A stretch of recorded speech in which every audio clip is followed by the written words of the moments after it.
आपण पाहत आहात विश्व विनायक न्यूज, ग्रामीण जनतेचा बुलंद। जागतिक पर्यावरण दिनानिमित्त वृक्षारोपण। जागतिक पातळीवर विचार करा, स्थानिक पातळीवर कृती करा। स्वर्गीय मधुकरराव भगत शहरी व ग्रामीण विकास बहुउद्देशीय संस्था बेलोरा, तालुका पुसद, जिल्हा यवतमाळ या संस्थेने जागतिक पर्यावरण दिनाचे औचित्य साधून अनमोल सिटी भाग 6 पुसदमध्ये मोठ्या प्रमाणात वृक्षारोपण केले।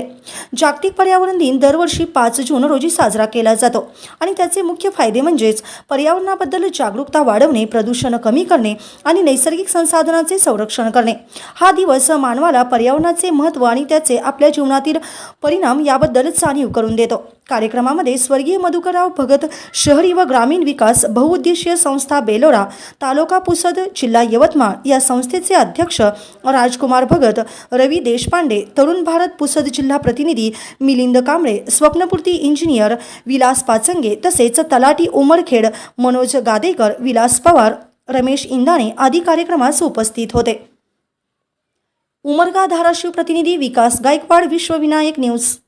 अशाच नवनवीन बातम्या पाहण्यासाठी आपल्या विश्वविनायक न्यूजला सबस्क्राईब करा, लाईक करा आणि हो, कमेंट करायला विसरू नका।